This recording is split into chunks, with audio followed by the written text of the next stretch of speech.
எல்லோருக்கும் வணக்கம். எல்லோரையும் வேர்ல்ட்ஸ் பெஸ்ட் தமிழ் சேனலுக்கு வரவேற்கிறோம்.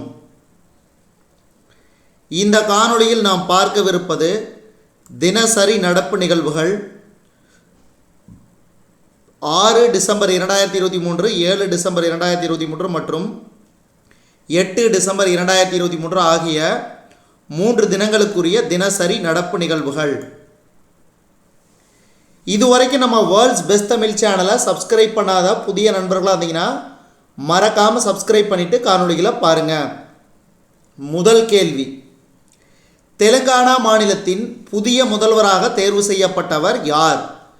தெலுங்கானா மாநிலத்தின் புதிய முதல்வராக தேர்வு செய்யப்பட்டவர் ரேவந்த் ரெட்டி. ரேவந்த் ரெட்டி. இரண்டாவது கேள்வி, 2023ஆம் ஆண்டு நவம்பர் மாதத்திற்கான ஜிஎஸ்டி எனப்படும் சரக்கு மற்றும் சேவை வரி வருவாய் எவ்வளவு? இதுக்கு சரியான விடை ஆப்ஷன் சி, ரூபாய் 1,67,929 கோடி.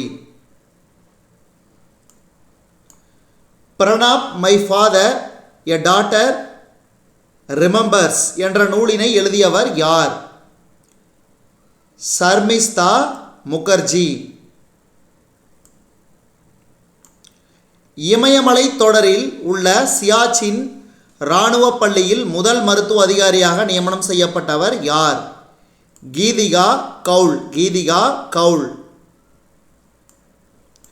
எந்த நாட்டின் வேளாண்மை நவீனமயமாக்கலுக்காக இந்திய அரசு ரூபாய் 2084 கோடி கடனுதவி வழங்க உள்ளது? இதுக்கு சரியான விடை கென்யா.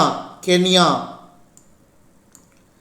2023ஆம் ஆண்டிற்கான நான்சென் அகதி விருது யாருக்கு வழங்கப்பட்டது? அப்துல்லாஹி மிரே. 2023ஆம் ஆண்டிற்கான ஜூனியர் உலக குத்துச்சண்டை சாம்பியன்ஷிப் போட்டிகளில் இந்தியா எத்தனை பதக்கங்களை வென்றது? இதுக்கு சரியான விடை 17 பதக்கங்கள். 17 பதக்கங்கள். 2023ஆம் ஆண்டுக்கான உலகின் சக்திமிக்க பெண்கள் பட்டியலில் முதலிடம் பிடித்தவர் யார்? உசுலா வாண்டர்லியான். ஜெர்மனியைச் சேர்ந்த உசுலா வாண்டர்லியான். முதல் ஆசிய ரேஞ்சர் கூட்டம் எங்கு நடைபெற்றது? அஸ்ஸாம் கவுகாத்தியில் உள்ள, அதாவது கவுகாத்தி நகர், அஸ்ஸாம் மாநிலத்தில் உள்ள கவுகாத்தி நகரில். எந்த நாட்டில் தொடங்கப்பட்ட உலகின் மிகப்பெரிய சோதனை அணுக்கரு இணைவு உலைக்கு JT60SA என பெயரிடப்பட்டது? எந்த நாட்டில் தொடங்கப்பட்ட உலகின் மிகப்பெரிய சோதனை அணுக்கரு இணைவு உலைக்கு JT60SA என பெயரிடப்பட்டது? இதுக்கு சரியான விடை ஜப்பான். எந்த நாடு விலங்குகளை விண்வெளிக்கு கொண்டு செல்லக்கூடிய ஆய்வுக்களத்தை வெற்றிகரமாக விண்ணில் செலுத்தியது? Iran. Iran. Nagapattinam Tamil Nadu doctor Jayalalithaa மீன்வள பல்கலைக்கழகத்தின் புதிய துணைவேந்தராக நியமனம் செய்யப்பட்டவர் யார்? நா ஃபெலிக்ஸ். நா ஃபெலிக்ஸ். 2023ஆம் ஆண்டுக்கான வைஸ் விருது யாருக்கு வழங்கப்பட்டது? சஃபீனா ஹூசன். சஃபீனா ஹூசன். சர்வதேச சர்க்கரை அமைப்பின் 2024ஆம் ஆண்டிற்கான தலைமை பொறுப்பை எந்த நாடு ஏற்க உள்ளது? இந்தியா. சர்வதேச சர்க்கரை அமைப்பின் 2024ஆம் ஆண்டிற்கான தலைமை பொறுப்பை எந்த நாடு ஏற்க உள்ளது? இந்தியா. ஒவ்வொரு ஆண்டும் ஆயுதப்படை கொடி தினம், அதாவது ஆர்ம்டு ஃபோர்ஸ் ஃப்ளாக் டே எப்போது கடைபிடிக்கப்படுகிறது? டிசம்பர் 7. டிசம்பர் 7.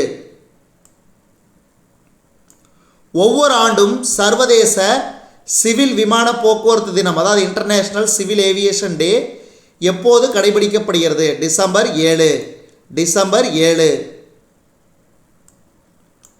இந்தியாவைச் சேர்ந்த அக்ஷதா கிருஷ்ணமூர்த்தி நாசாவுடன் இணைந்து செவ்வாய் கிரகத்தில் ரோவரை இயக்கினார்.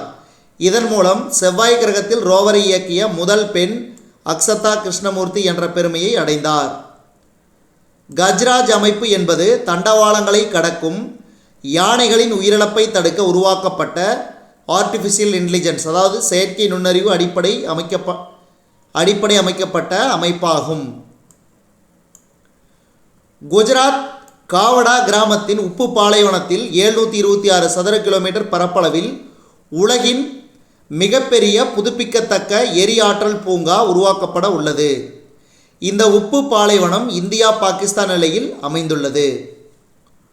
மக்கள் பேரதி பாரதி விருது 2023, மன்னிக்கவும் நான் தவறாக சொல்லிட்டேன், மக்கள் பேரவை பாரதி விருது 2023 ரா வேங்கடாசலபதிக்கு வழங்கப்பட்டது. மெர்கம் கேபிட்டல் நிறுவனம் வெளியிட்ட உலகின் மிகப்பெரிய சோலார் தயாரிப்பு நிறுவனங்களின் பட்டியலில் அதானி கிரீன் எனர்ஜி நிறுவனம் 2ஆம் இடம் பிடித்தது. பிரான்ஸ் நாட்டைச் சேர்ந்த ஃபோட்டல் எனர்ஜிஸ் நிறுவனம் முதலிடம் பிடித்தது. நியூசிலாந்திற்கு எதிரான டெஸ்ட் கிரிக்கெட்டில் முஸ்பிகிர் ரஹீம் பந்தை தடுத்ததற்காக ஆட்டமிழந்த முதல் வங்கதேச கிரிக்கெட் வீரர் என்ற மோசமான சாதனையை படைத்தார். உத்தரகாண்டில் ஒரே நாளில் 18 பொருள்களுக்கு புவிசார் குறியீடு சமீபத்தில் வழங்கப்பட்டது. அதில் நைனிடால் மெழுகுவர்த்திகள், ராம்நகரின் லிச்சி, புரோன்ஸ் சாறு மற்றும் அல்மோராவின் திணைகள் உள்பட 18 பொருள்களுக்கு சமீபத்தில் புவிசார் குறியீடு வழங்கப்பட்டது குறிப்பிடத்தக்கது.